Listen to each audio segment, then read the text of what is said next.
Share बजारमा share खरिद बिक्री गर्दा शेयरको मूल्य बाहेक पनि विभिन्न शीर्षकहरूमा अतिरिक्त शुल्क तथा कमिसन तिर्नुपर्छ। ती शुल्क तथा कमिसनहरू के रहेका छन् भनेर जान्नको लागि यस भिडियोलाई अन्तिमसम्म हेर्नुहोला।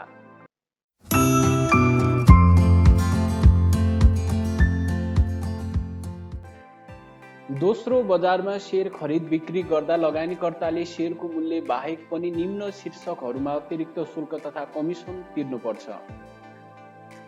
पहिलो, स्टक ब्रोकरलाई कमिसन। दोस्रो, निक्षेप सदस्य शुल्क वा डीपी फी।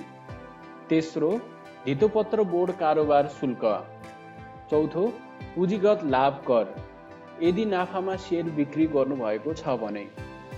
अब माथिका शीर्षकका शुल्कका बारे विस्तृत रूपमा। स्टक ब्रोकरलाई कमिसन।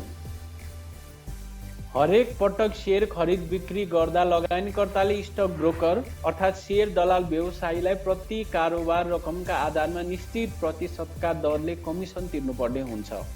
धितोपत्र व्यवसायी नियमावली 2064 को श्रावण 2073 मा गरिएको संशोधन अनुसार शेयर दलाल व्यवसायीको कमिसनको दर निम्न अनुसार तोकिएको छ। हरेक पटक 50,000 रुपैयाँसम्मको शेयर खरिद बिक्री गर्दा 0.60% का दरले शेयर ब्रोकरलाई कमिसन तिर्नुपर्ने हुन्छ।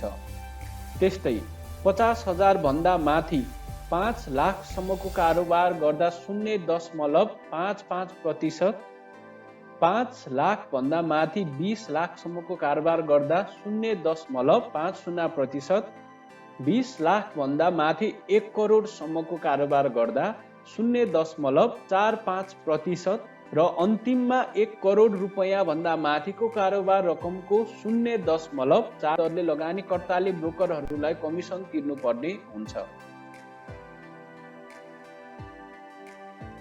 स्टक ब्रोकरको कमिसनको रकम प्रति कारोबार 25 रुपैयाँ भन्दा कम हुने छैन। सरकारी ऋण पत्र र अन्य धितोपत्रका औजारहरूको कारोबार गर्दा लाग्ने ब्रोकर कमिसन तपाईले स्क्रिनमा देख्न सक्नुहुन्छ।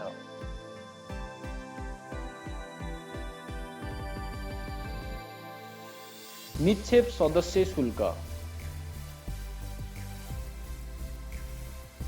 शेयर कारोबारका क्रममा निक्षेप सदस्यहरूले बिक्रीकर्ताको डिम्यान्ड खातामा रहेको शेयर अर्को खरिदकर्ताको डिम्यान्ड खातामा हस्तान्तरण गर्दा लिने दस्तुर नै निक्षेप सदस्य शुल्क हो। धितोपत्र केन्द्रीय निक्षेप सेवा नियमावली 2068 बमोजिम डीपी शुल्क हस्तान्तरणमा रु 25 लिने व्यवस्था गरिएको छ। धितोपत्र बोर्ड कारोबार शुल्क। नियामक निकायका रूपमा रहेको धितोपत्र बोर्डको आम्दानीका रूपमा लगानीकर्ताहरूबाट कारोबार शुल्क लिने गर्दछ। हरेक पटक शेयर खरिद बिक्री गर्दा लगानीकर्ताले प्रति कारोबार रकमको आधारमा 0.015% का दरले कारोबार शुल्क तिर्नुपर्ने हुन्छ। यसरी जम्मा भएको कारोबार शुल्क स्टक ब्रोकरले धितोपत्र बोर्डलाई बुझाउने गर्दछ। पुँजीगत लाभ कर। पनि शेयर बिक्री गर्दा नाफा आर्जन गर्नुभएको छ भने उक्त नाफामा लाग्ने करलाई नै पुँजीगत लाभ कर भनिन्छ। हालको नेपाल सरकारको प्रावधान अनुसार व्यक्तिगत लगानीकर्तालाई 5% र संस्थागत लगानीकर्तालाई 10% पुँजीगत लाभ कर तोकिएको छ।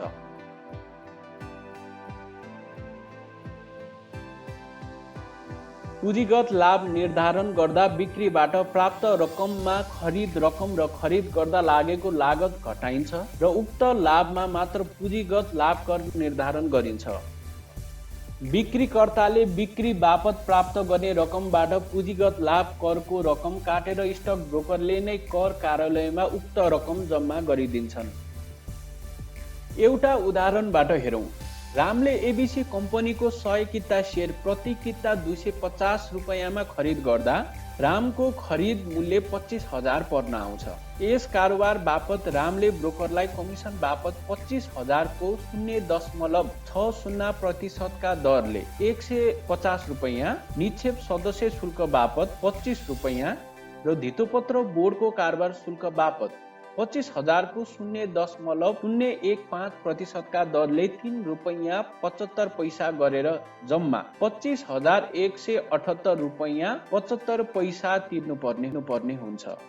यसरी प्रति किता 250 रुपैयाँमा किनेर शेयर बापत अतिरिक्त शुल्क तथा कमिसन तिर्दा रामको प्रति किता लागत 251 रुपैयाँ 79 पैसा हुन आउँछ। फेरि हेरौं, माथिको उदाहरणमा राम जो व्यक्तिगत लगानीकर्ता हो उसले प्रति किता 250 रुपैयाँमा खरिद गरेको एबीसी कम्पनीको 100 किता शेयर केही समयपछि प्रति किता 300 मा बिक्री गर्यो भने उसले तिर्नुपर्ने शुल्क तथा कमिसन यस प्रकार छन्। 100 किता 300 रुपैयाँ प्रति किताका दरले बिक्री गर्दा रामले 30,000 रुपैयाँ पाउनु पर्ने हुन्छ। तर बिक्री गर्दा फेरि रामले 30,000 रुपैयाँको 0.60% का दरले हुन आउने 180 रुपैयाँ ब्रोकरलाई कमिसनको रूपमा दिनुपर्ने हुन्छ। साथै 25 रुपैयाँ निश्चय शुल्कका रूपमा 30,000 को 0.015% अर्थात् 4 रुपैयाँ 50 पैसा धितोपत्र बोर्ड कारोबार शुल्कका रूपमा र नाफामा शेयर बिक्री गरेको भएर पुँजीगत लाभ करको रूपमा 231 रुपैयाँ 84 पैसा नेपाल सरकारलाई तिर्नुपर्ने हुन्छ।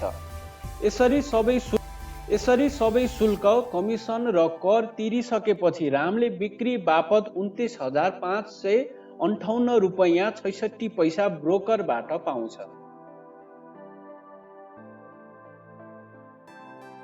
पुँजीगत लाभ गणना गर्दा बिक्री मूल्यमा जम्मा खरिद लागत र बिक्री गर्दा लागेको लागत जस्तै शेयर दलाल कमिसन र धितोपत्र बोर्ड कारोबार शुल्क घटाइन्छ।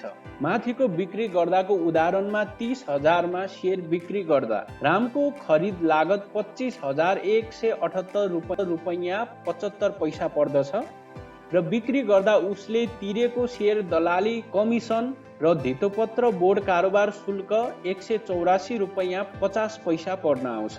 उसले यस कारोबारमा गरेको पुँजीगत लाभ भनेको 4,636 रुपैयाँ 75 पैसा हुन्छ।